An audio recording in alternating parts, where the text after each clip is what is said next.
Chicos, tengan ustedes muy buenos días. Bienvenidos a este espacio educativo. Bienvenidos, chicos, esta mañana. Hoy día estamos miércoles 21 de abril. Voy a pedirles nuevamente que puedan registrar sus datos en el chat del Meet para la asistencia grabada. Voy a pedirles, por favor, que puedan ustedes, por favor, nuevamente registrar sus nombres desde el inicio todos para la asistencia del día de hoy. ¿Ok? Bienvenidos, saludos a todos, cada uno de ustedes esta mañana. Si hay un padre de familia que me está escuchando, un saludo desde aquí también fraterno para ustedes.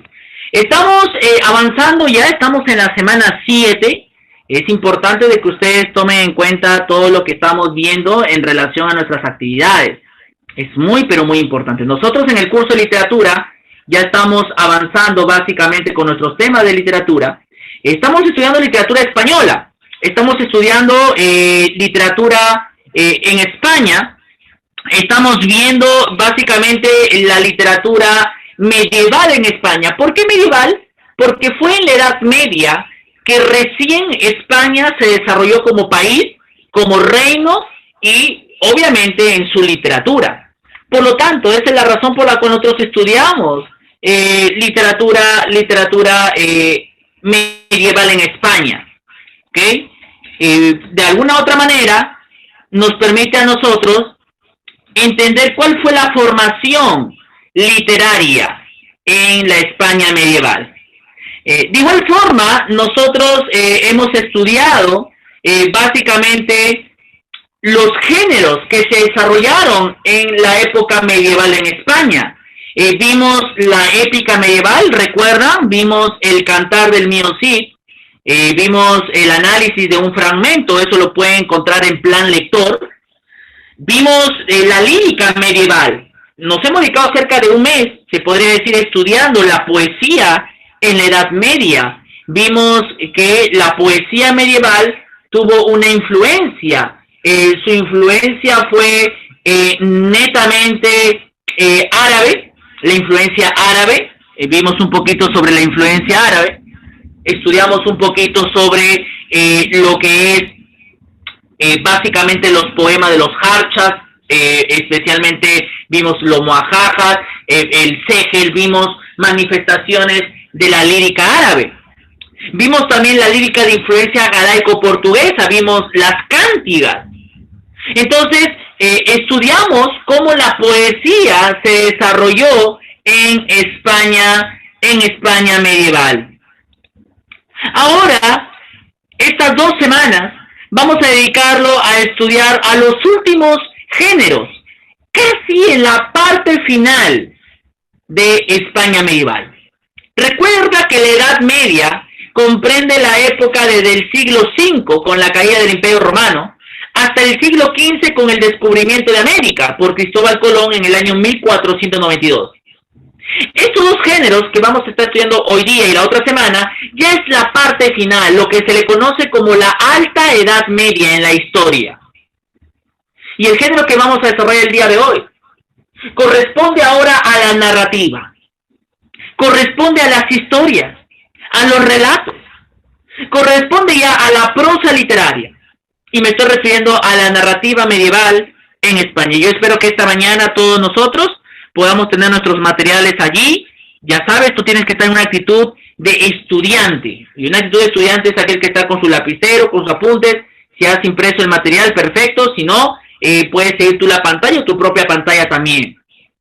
Vamos a identificar la información relevante que se encuentra en este tipo de contenido. Y vamos a responder a una pregunta.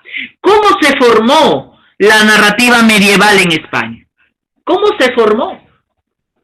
Ahora, podemos darnos cuenta que los primeros testimonios de la prosa narrativa en lengua romance, recuerda que la lengua romance es la lengua del latín italiano, en donde nace el castellano, por lo tanto, hablar de lengua romance, hablamos de castellano primitivo. Los primeros testimonios, las primeras evidencias, los primeros relatos en prosa narrativa lo encontramos recién en el siglo XIII, en el año 1400, en forma de prosa didáctica, como se le conoce a los cuentos, a las pequeñas fábulas. Otros le llaman apólogos, que son pequeños cuentos, pequeñas formas literarias. Un apólogo, por ejemplo, es una narración breve. Es una narración que tiene una enseñanza para la vida, por eso se dice que es de carácter didáctico moral. Fue cultivada durante la Edad Media junto con la fábula, recuerda las grandes fábulas que se escribieron en esa época. Su tono es reflexivo, su tono es básicamente serio, muy serio. Y presenta la estructura, un apólogo presenta una estructura, presentación, cuerpo del relato y moraleja. Esa es la estructura de un apólogo. ¿Ya? Las primeras formas literarias, narrativas, ¿ok? De ese tiempo, este tipo de apólogos, sin lugar a dudas, fue netamente de esta forma. De esta forma. Hoy día vamos a ver un apólogo. Vamos a ver este tipo de relatos donde hay presentación, cuerpo del relato y moraleja. Parecido a la fábula, se desarrollaron las primeras formas de prosa didáctica. Una de las obras importantes de la narrativa medieval en España fue el llamado Conde de Lucanor, escrito por don Juan Manuel. Vamos a ver luego a continuación algunos apólogos del Conde de Lucanor. ¿Ok? Tuvo una gran influencia, sin lugar a duda, la narrativa de Esopo. ¿Recuerdas quién fue Esopo? Fue el gran fabulista, aquel que escribió las grandes fábulas. Él escribió las grandes fábulas y por eso España fue influenciado por los griegos en esa forma narrativa. En esa forma narrativa. ¿Ok? Podemos encontrar, obviamente, a grandes escritores de estos apólogos. Por ejemplo, mira la imagen, ahí tenemos el Conde de Lucanor, escrito por Juan Manuel. Tuvo un gran interés los apólogos medievales, especialmente por Juan Manuel, que escribe en el año 1331 la obra El libro de Patronio, hoy llamado también conocido en la literatura medieval en España como el Conde Lucanor. Se trata de una colección de 50 cuentos de procedencia clásica y oriental que amenizan las enseñanzas morales con que el conde Lucanor es instruido por su maestro Patronio. Patronio le enseña a este conde de clase alta ciertas cosas prácticas. Allí está el apólogo, la enseñanza didáctica y la moral. Y obviamente el conde Lucanor comienza a ser instruido. Patronio le enseña 50 cuentos y comienza de alguna manera u otra a expresarse la vida. De esa forma. De esa forma. Y así se podría decir que comienza la narrativa medieval en España. Comienza con estos fragmentos en donde hay presentación, cuerpo del relato y moraleja. Tal como lo existió en la fábula griega. Igualito como la fábula griega. ¿Qué te parece si vamos a ver algunos apólogos también? Vamos a verte unos videos, vamos a ver unos cuentos del conde de Lucanor.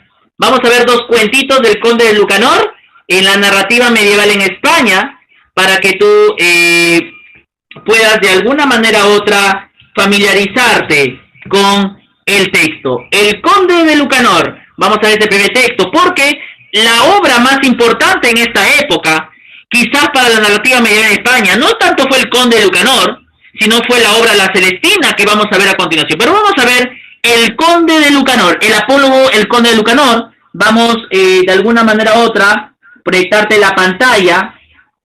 Vamos a proyectarte la pantalla el video, pero también el link. Unos minutos, por favor, vamos a proyectarte el link a continuación.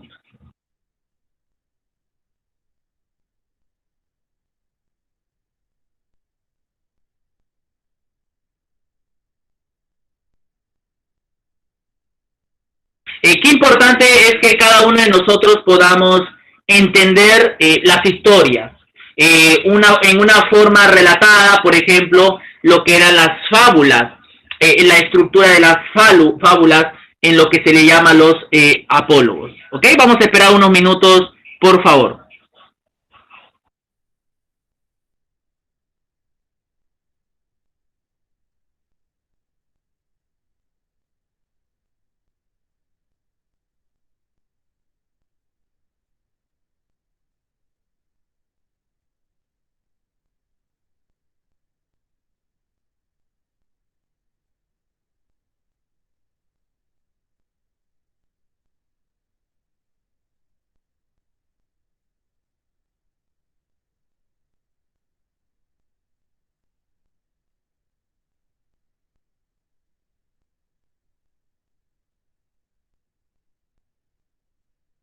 Ok, un ratito, por favor, vamos a estar activando aquí.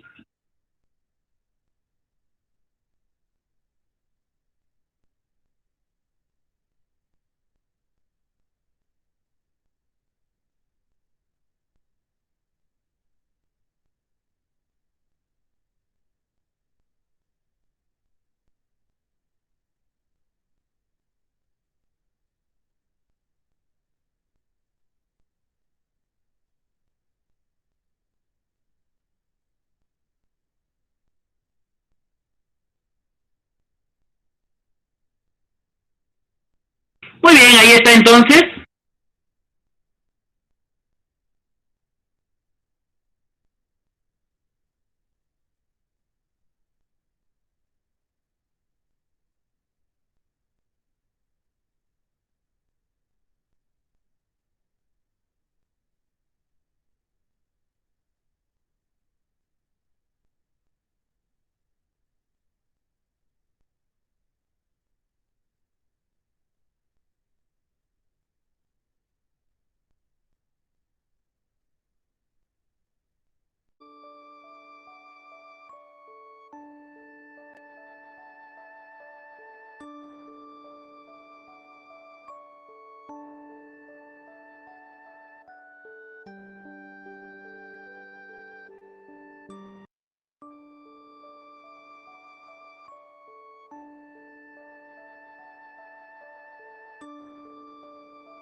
Había una vez un labrador que tenía un hijo muy inteligente, pero que siempre temía enfrentarse a la opinión de los demás, por lo que decidió que le acompañara a la feria de la comarca, con la excusa de vender el burro.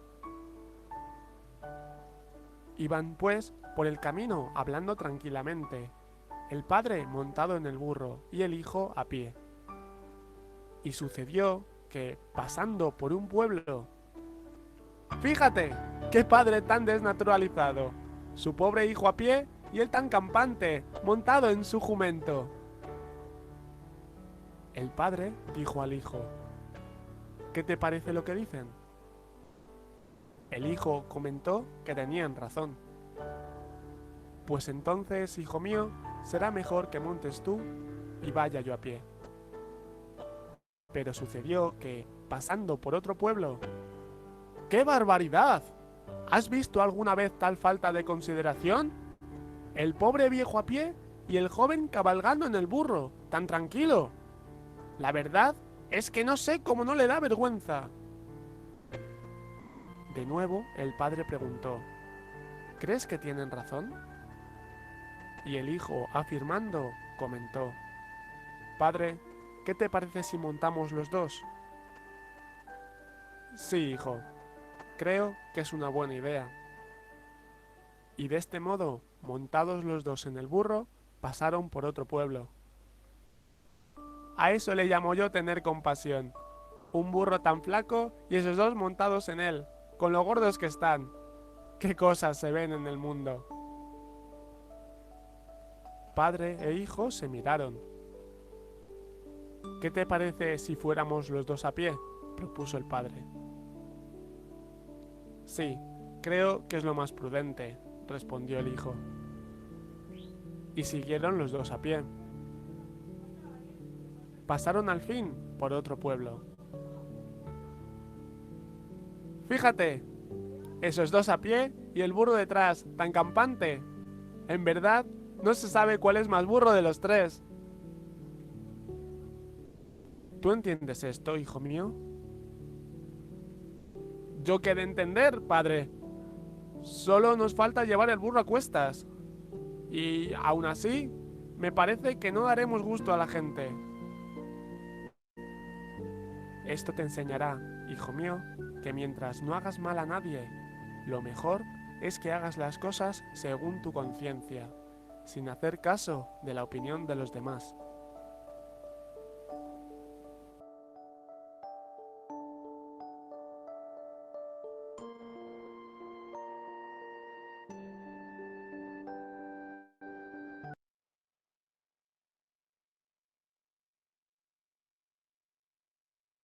Qué importante es que cada uno de nosotros al observar un video podamos acercarnos un poquito a la temática ilustrada de lo que estamos hablando el día de hoy. Básicamente este género narrativo es el género en el cual se desarrolla siempre con ese cuerpo, con ese desarrollo, pero también con esa perspectiva de lo que es básicamente el texto. Y eso es lo que nosotros queremos. Queremos que ustedes puedan entender la importancia de este género narrativo en este periodo importantísimo en la cual se extraen lindas enseñanzas. Porque la literatura tiene esa característica, tiene la característica de que los escritores en toda época comenzaron a transmitir una enseñanza didáctica moral. Así fue el inicio básico de la narrativa medieval en España. ¿Ok?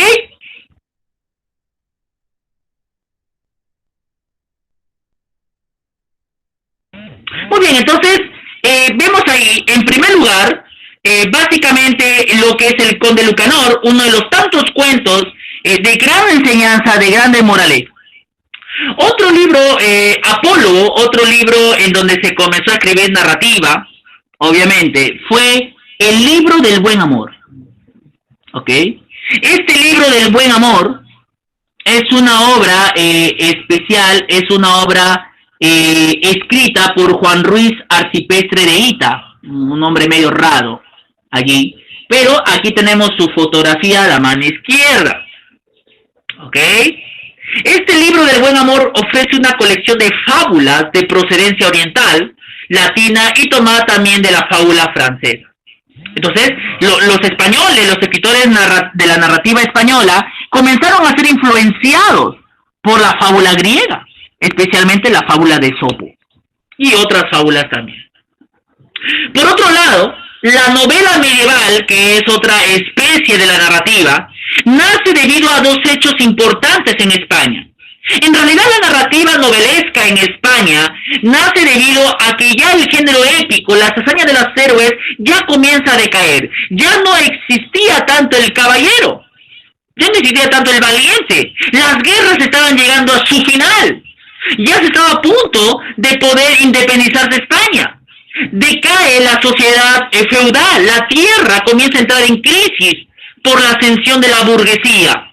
Por lo tanto, comenzamos nosotros a darnos cuenta básicamente de que aparece un nuevo género ya en las postrimerías finales de la historia medieval en España.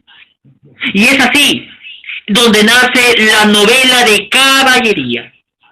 Esa novela caballería en donde el gran Miguel de Cervantes Saavedra se va a inspirar para escribir El Quijote de la Mancha, que es la obra que vamos a estudiar de aquí a 2-3 semanas. La novela de caballería gozará de especial prestigio en el siglo XV. Estas obras narran las fantásticas aventuras de un caballero que lucha contra poderosos enemigos.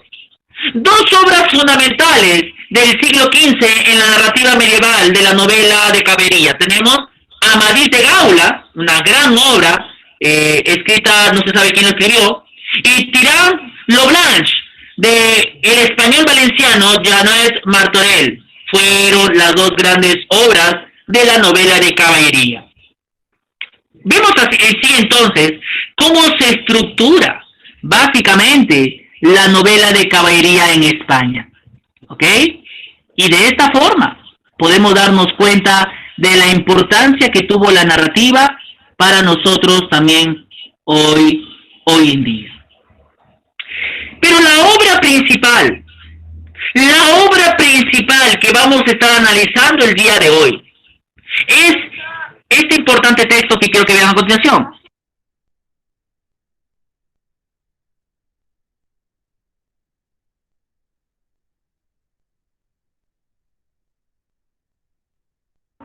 Ok, entonces La narrativa principal es la obra La Celestina, ¿ok?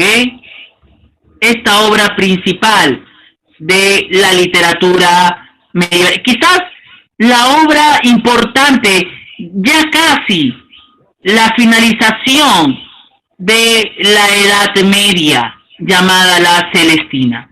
No sé cuántos de ustedes han escuchado de La Celestina, pero es una obra realmente muy reflexiva, es una novela. Algunos dicen que La Celestina es una obra de teatro, pero no.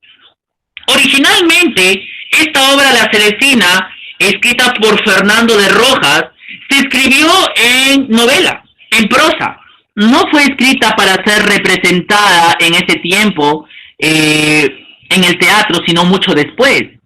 Pero obviamente la narrativa medieval, quizá la más importante de la novela, fue La Celestina. Vamos a ver un poquito esta mañana sobre La Celestina, luego vamos a ver un video un poquito sobre un resumen de lo que vamos a ver a continuación. En plan lector vamos a analizar un fragmento de La Celestina. ¿Ok? Así es que este es el texto que nos va a ayudar muchísimo a comprender por qué es considerada la obra maestra de la narrativa medieval en España. ¿Quién fue Fernando de Rojas? ¿Quién fue este escritor importante de la narrativa española, autor de La Celestina? ¿Quién fue? Él fue un escritor español nacido en la Puebla de Montalbán en el año 1470. Fernando de Rojas procedía de una familia muy acomodada de judíos. Él obviamente era judío. Obviamente fue un hombre que experimentó la fuerte persecución de la Inquisición española, aquellos que mataban, religiosos que mataban porque obviamente muchos eran ateos. Este hombre, Fernando de Rojas, estudió Derecho en Salamanca, en la ciudad de Salamanca, estudió para ser abogado. Y como todos los estudiantes salmantinos de aquella época, debió cursar 3 años obligatorio en la Facultad de Artes. O sea, había una costumbre en la cual todos aquellos que estudiaban en la Universidad de Salamanca tenían que estudiar algo de arte. Por lo que seguramente conoció a los clásicos latinos y la filosofía griega, que era la educación en España de ese tiempo. En posesión del título de bachiller en leyes, porque él llegó a terminar Derecho, pero obviamente se llegó a ser bachiller, para el cual tuvo que estudiar 9 a 10 años. Comenzó a ejercer como abogado en Talavera, ¿ok? En España, en donde llegó a ser alcalde de Talavera, ¿ok? Entonces ahí vemos un poquito, al conocer la vida de este autor, vemos básicamente vemos la educación. Fernando de Rojas no fue un escritor cualquiera. Fernando de Rojas fue un hombre que de alguna manera u otra fue instruido. Así que no vemos a un escritor netamente novato, sino un hombre que se educó para escribir. Cabe preguntarse si una vez él estudió y luego se estableció en Puebla, en su ciudad, en donde se dice de que tuvo muchas posesiones y bienes. Él llegó a ser un hombre muy acalorado y rico. Obviamente se sabe de que él vivió en Talavera de la Reina en el año 1508. Él llegó a este pueblo, obviamente se impuso ahí, y por esos años posiblemente comenzó a escribir La Celestina en Talavera de la Reina. Hacia 1512 se casó con Leonor Álvarez de Montalbán, hija del converso acusado de judaizante Álvaro de Montalbán. Lamentablemente, el gran Fernando de Rojas murió en el año 1541 en Talavera de Reina. De su biografía se puede colegir rasgos de su personalidad. No tenemos, lamentablemente, muchos datos de la vida de Fernando de Rojas. No comienza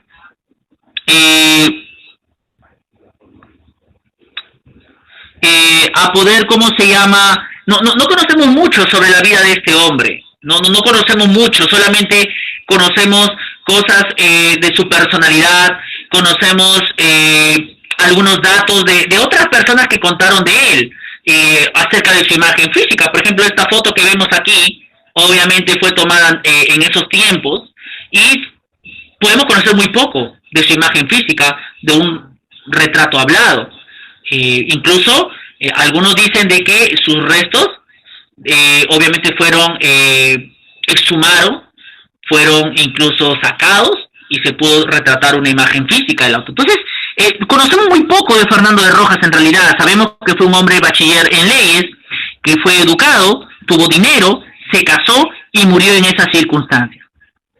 Pero él murió para dejarnos también una gran obra, la que le hace más importante.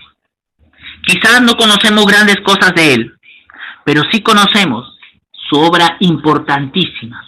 Esa obra importante que le hace representante de la literatura española, importante en España.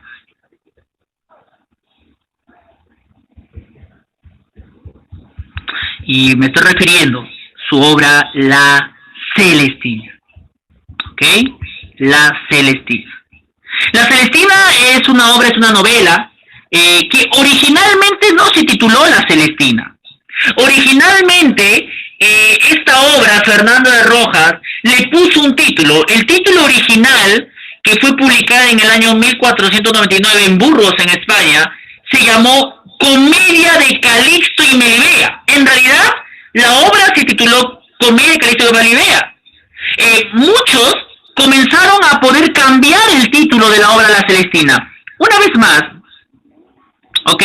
Una vez más, vamos a ver aquí el rasgo. En primer lugar, vamos a ver que la obra tiene 16 actos. Primero fue conocida como la Tragicomedia de Calixto y Melibea.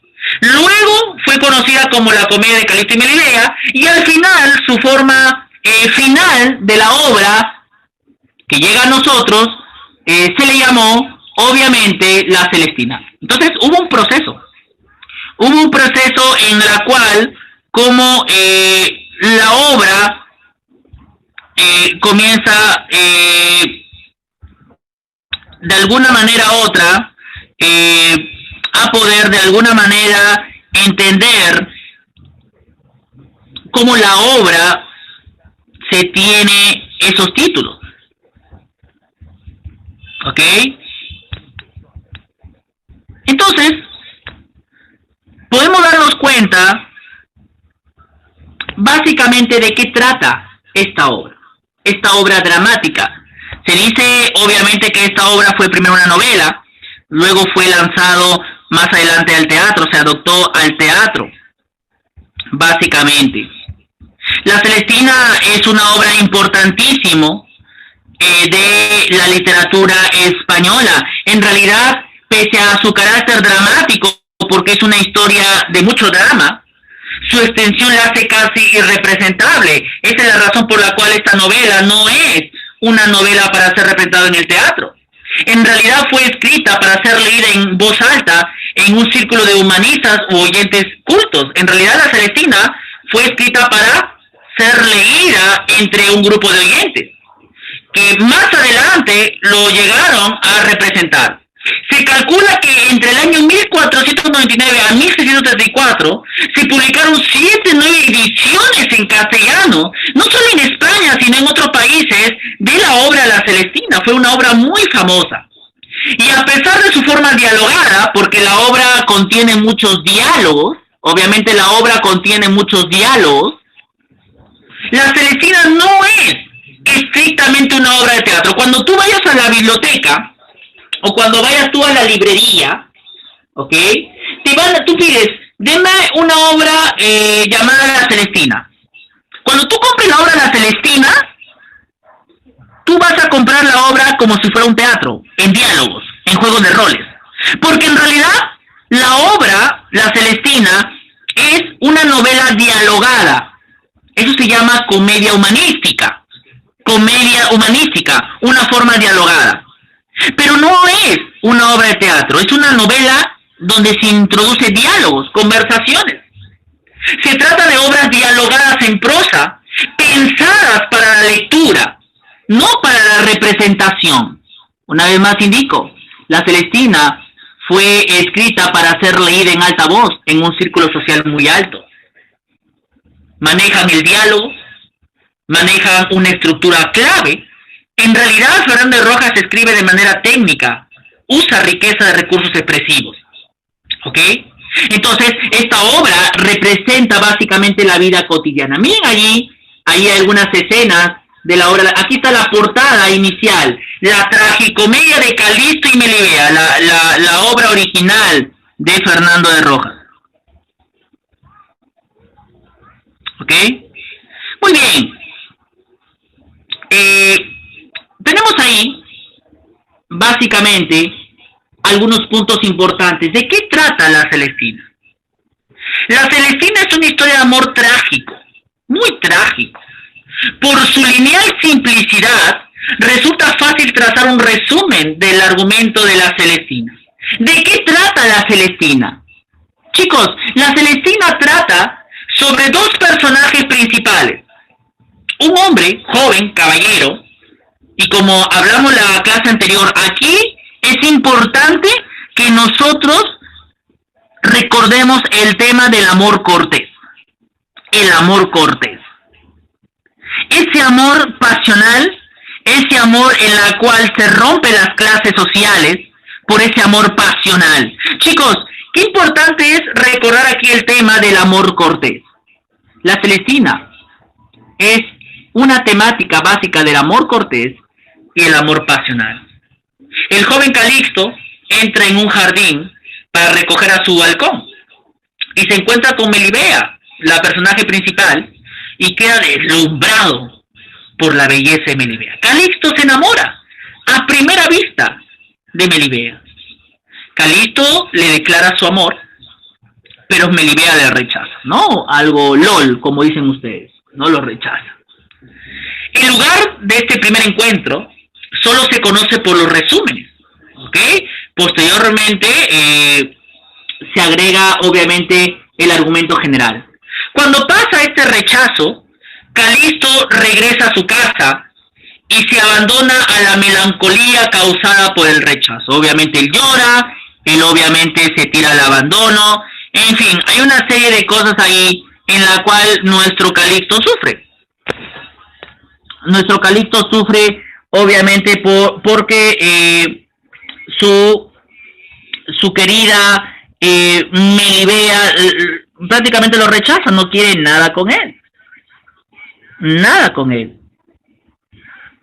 Entonces, vemos ahí que desde el primer momento se advierte en la obra que Calixto está loco. Es llevado por su extrema pasión amorosa. Y incluso reniega de Dios, blasfema contra Dios, porque no tiene a Melibea.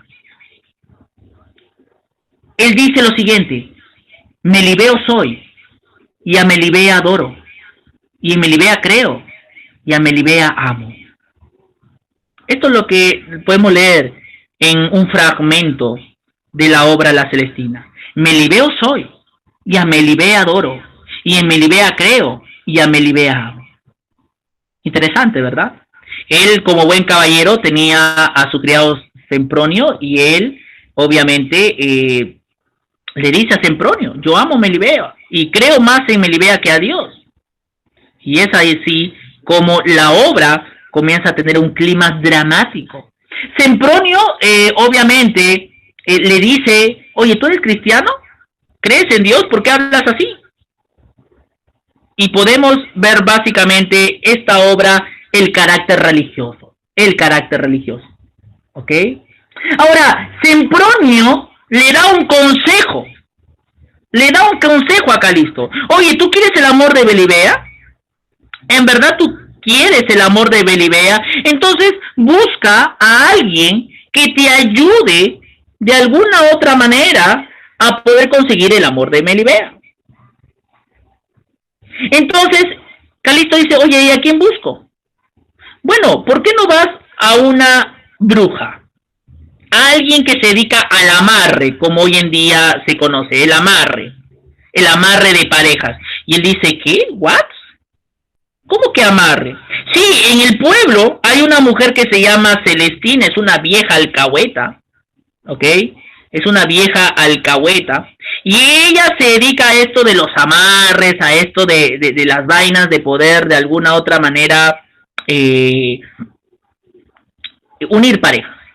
Entonces, a Calixto le pareció una buena idea en realidad que se pudiera de alguna otra forma entender este tipo de amarres. Entonces, vemos aquí, obviamente, el consejo, todo el consejo en la cual tenemos. Entonces, siguiendo este concepto, Calixto decide valerse de los servicios de una vieja alcahueta llamada Celestina. ¿Ok? Celestina. A partir de ahí, el nombre de la Celestina es el nombre dado para obtener el favor de Melibea. Entonces Celestina, como era pobre, era una mujer que trabajaba en el suburbio, obviamente necesitaba el dinero. ¿Ok? Entonces, Calixto se vale de ese oficio de las malas artes de la vieja alcahueta la Celestina. Era una vieja de mala reputación, ¿ok? Ella obviamente se dice de que ella tenía una casa para prostitución, incluso en la obra se menciona a dos mujeres prostitutas en la obra en donde ella prácticamente comienza a operar. Y es así, en cómo Celestina ayuda, de alguna otra manera, ayuda a Calixto a conseguir el amor de Melibea. Celestina acepta el encargo y le promete a Calixto que se va a citar con Melibea. Esto obviamente Melibea cobra por sus servicios. Vamos a dejarlo aquí esta mañana, este pequeño fragmento, y vamos a ver un video sobre el resumen y el análisis de la obra de la Celestina. Vamos a continuar con el resumen y análisis. En breve voy a darles el link de YouTube para que ustedes puedan ver la obra, el resumen de la Celestina. Sí, voy a darle el link de YouTube en el chat y lo podemos ver en nuestra pantalla.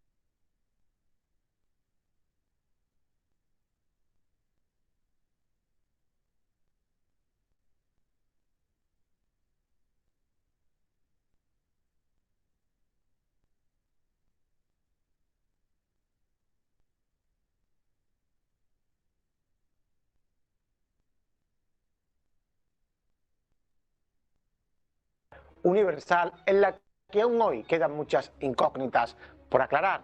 Sus personajes han fascinado.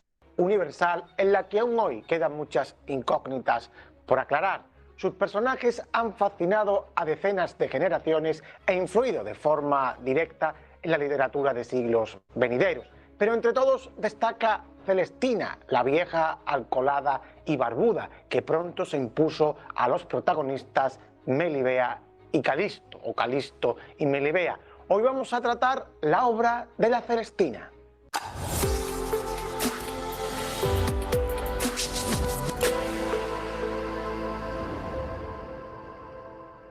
Parece que la primera edición de la Celestina se publicó bajo el título de Comedia de Calixto y Melibea en 1499, o algún año antes quizás, dividida en 16 actos.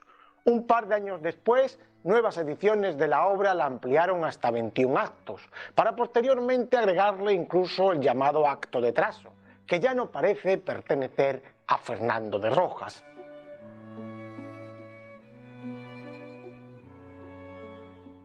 En el prólogo y en un poema que precede a la obra nos encontramos, en acróstico, el nombre del autor de la Celestina, el bachiller Fernando de Rojas, y unas palabras suyas en las que afirma que encontró ya escrito el primer acto y decidió continuarlo al ver la calidad literaria del escrito.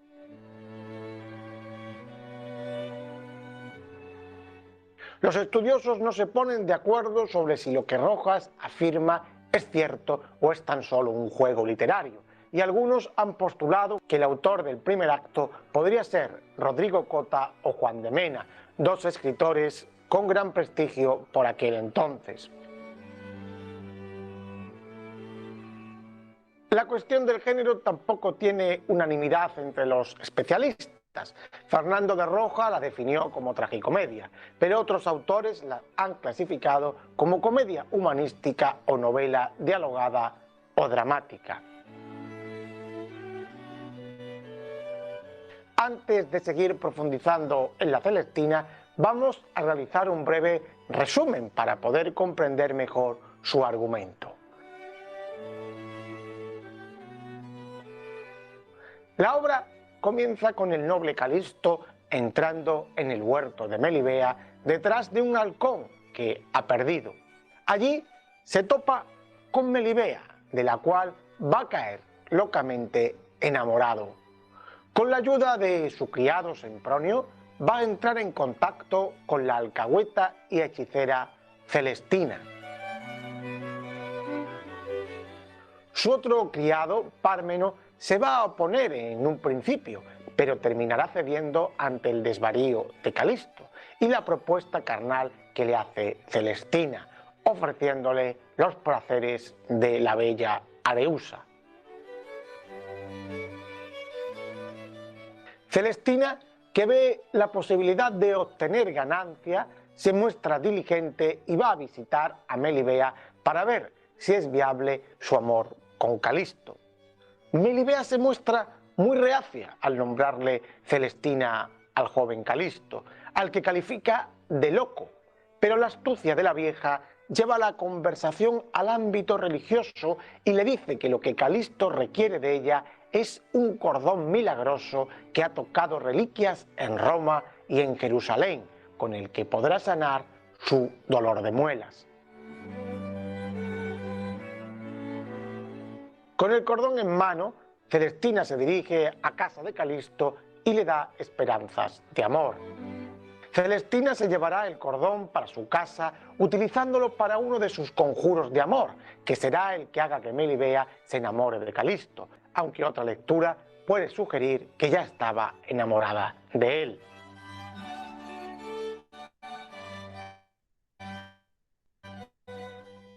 Pármeno y Sempronio mantienen una relación con las dos ahijadas o prostitutas que viven y trabajan en casa de Celestina, Areusa y Elicia. Los dos criados esperan obtener una buena parte del pago que Calisto le haga a Celestina.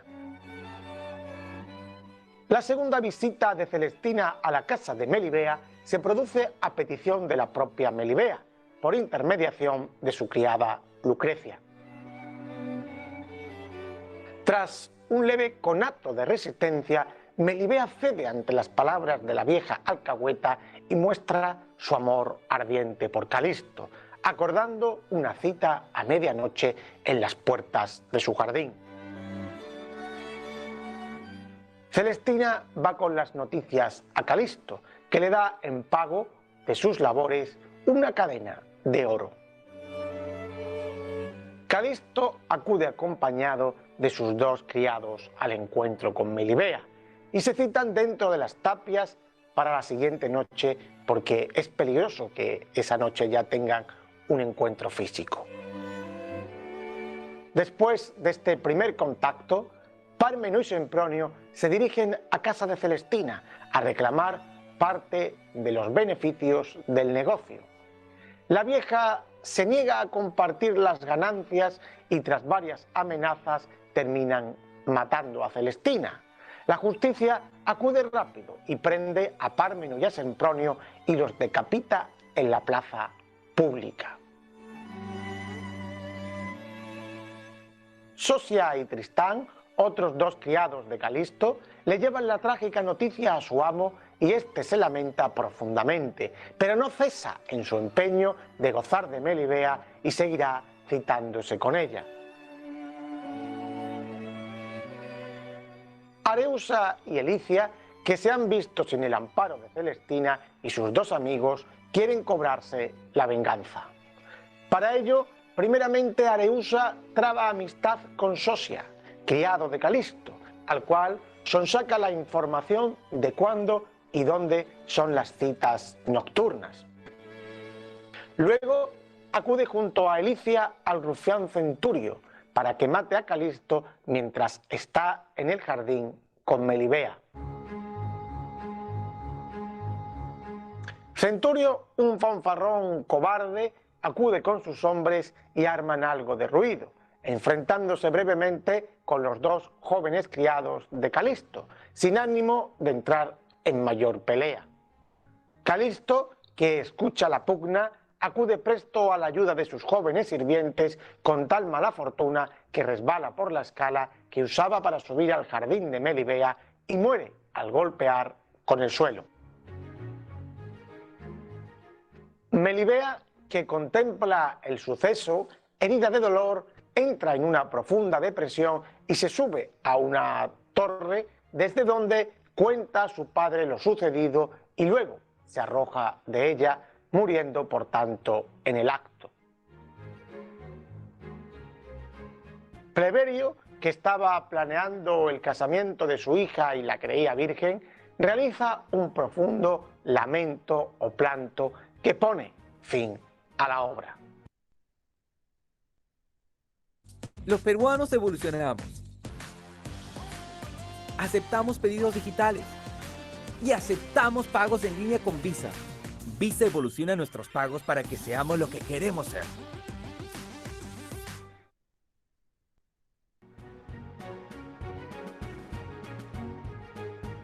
Una vez realizado el resumen, vamos a hablar un poco de los personajes.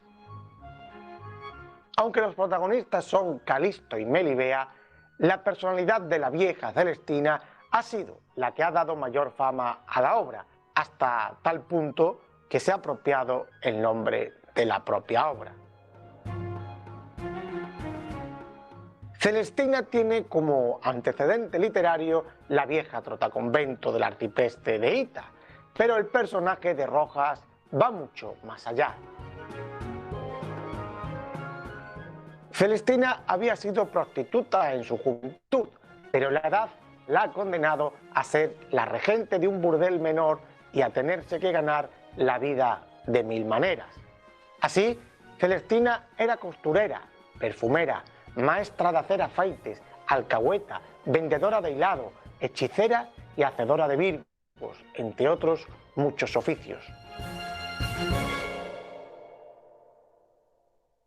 Con la excusa de la venta del hilado y de los productos de que dispone, consigue acceder a las casas para llevar a cabo su función de mediadora en las relaciones amorosas. Pues en esta época las mujeres en edad de casarse no tenían apenas oportunidades de estar a solas en la calle para poder relacionarse con los hombres. Celestina es además un personaje de gran psicología, que con su saber, brujería y experiencia es capaz de manipular a cuantos le rodean. Pero peca la vieja de avaricia, cualidad que va a hacer que termine siendo asesinada por no querer compartir las ganancias con Pármeno y con Sempronio. Su lenguaje, que es en cierto modo el que la hace atractiva, no es acorde con su condición social. Sus palabras están cargadas de poesía, de retórica y de graves sentencias.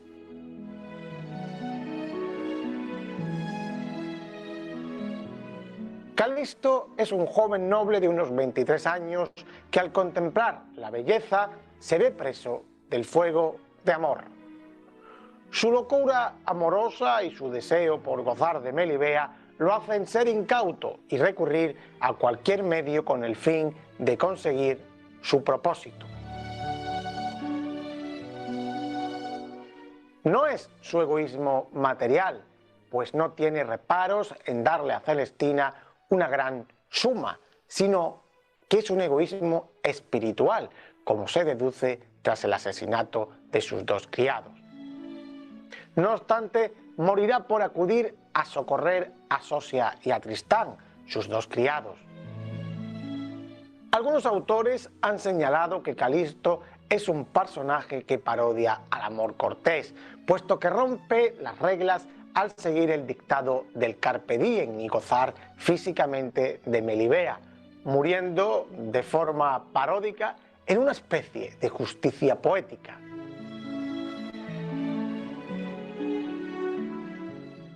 Melibea es una joven de unos 20 años, perteneciente a una familia muy rica. Al inicio de la obra rechaza tajantemente a Calisto y se muestra como cualquier mujer de su condición en ese tiempo. Luego, seguramente por el hechizo de Celestina, se debatirá internamente sobre el concepto del amor y la represión de la mujer, cediendo a los placeres carnales y entregándose al goce sexual con Calisto. La muerte de su amado y la pérdida de la honra solo le dejan una única salida social válida para la época: el suicidio. Pármeno y Sempronio cumplen con el estereotipo de criados falsos y egoístas que miran por sí y no por su señor. Hay que decir que Pármeno sufre una evolución, una transformación psicológica, pues al principio se muestra fiel y rechaza las artes de Celestina, a quien...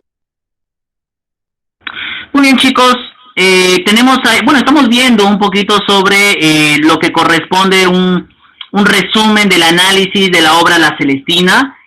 Volvemos a repetir, es una obra importantísimo de la novela narrativa de la literatura española, una historia muy trágica, por eso se dice que es una tragicomedia. ¿Qué quiere decir eso? De que se involucra, se combina elementos cómicos con elementos trágicos. Son elementos importantes en la cual la obra nos permite pensar de alguna otra forma en la importancia que tiene la novela en ese tiempo. Y vemos aquí varios aspectos importantes, la característica de Calisto, la característica de Melibea, de qué forma Celestina se comporta. ¿Por qué se titula La Celestina? Aunque ella no es en realidad la personaje principal, pero sí es un puente importantísimo de lo que corresponde básicamente la obra. En ella se gira varios aspectos importantes de la obra, el hecho de que ella en realidad une. Ella es la responsable de la unión de Calisto y Melibea. Ella es la responsable en realidad. Y su obra, por su carácter jocoso, su astucia, su maña, lleva su nombre, La Celestina. Nosotros en Plan Lector vamos a estar analizando la obra La Celestina, un fragmento en nuestra próxima clase de Plan Lector. Vamos a dejarlo aquí esta mañana. Cuídense mucho, chicos. Sigan en claro con las actividades. Nos vemos. Chau. Chao, profesor. Cuídense.